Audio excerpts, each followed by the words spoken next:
আসসালামু আলাইকুম বন্ধুরা। আজকে চলে আসছি ফুলকপির চপ বানানোর জন্য। এই যে দেখুন বন্ধুরা, ফুলকপিগুলো আমি কেটে অনেকক্ষণ পানিতে ভিজিয়ে রাখছি।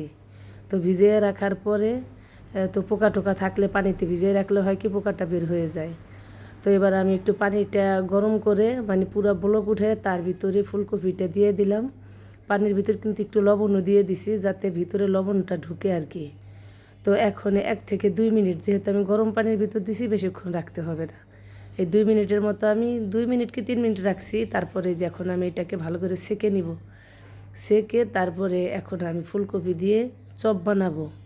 বন্ধুরা, এখনই কিন্তু পুরা শীত চলতেছে এবং এত বেশি ফুলকপি পাওয়া যাচ্ছে, মানে যে যেরকম ইচ্ছা সে সেরকমভাবে খাইতে পারে। কারণ ফুলকপি এমন একটা জিনিস, মানে খুবই মজাদার একটা তরকারি আর কি, আমার কাছে খুব ভালো লাগে।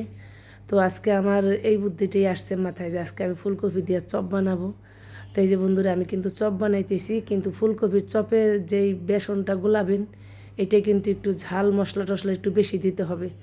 কারণ যেহেতু এটা বড় বড় এবং ভিতরে কম ভিজে, সেজন্য হইলো একটু মশলাটা বেশি দিতে হবে এই বেসনের ভিতরে। তো আমি সব মশলা দিয়েই কিন্তু আগে বেসনটা গোলায় রাখছিলাম। তো বেসনটা একটু আগে গোলাইয়া না রাখলে কিন্তু ভালো করে ফুলে না।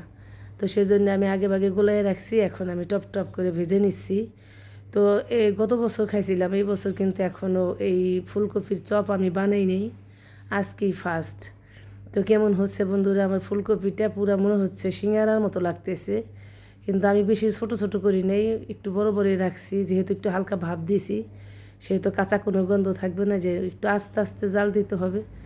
আস্তে আস্তে জাল না দিলে কিন্তু ভিতরে হয়ে যাবে, কাঁচা থাকবে জিনিসটা। সেই জন্য আস্তে আস্তে জাল দিয়ে পরে এই যে ভাজতে হবে যাতে একটু মচমচে হয়। তো আমি কিন্তু বেসনের ভিতরে কর্নফ্লাওয়ারও ব্যবহার করছি, অনেকগুলো কর্নফ্লাওয়ার দিছি।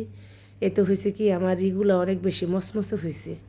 তো এই যে বন্ধুরা, কেমন হয়েছে আমার ফুলকপির চপগুলো। তো এই শীতে সবাই কিন্তু ফুলকপির চপ বানিয়ে আমার মতো খাইয়ে টেস্ট করে দেখতে পারেন কেমন লাগে। কিন্তু বিশ্বাস করেন খুবই মজা হয়েছিল। তো সবাইকে ধন্যবাদ আমার ভিডিওটা দেখার জন্য। আল্লাহ হাফেজ।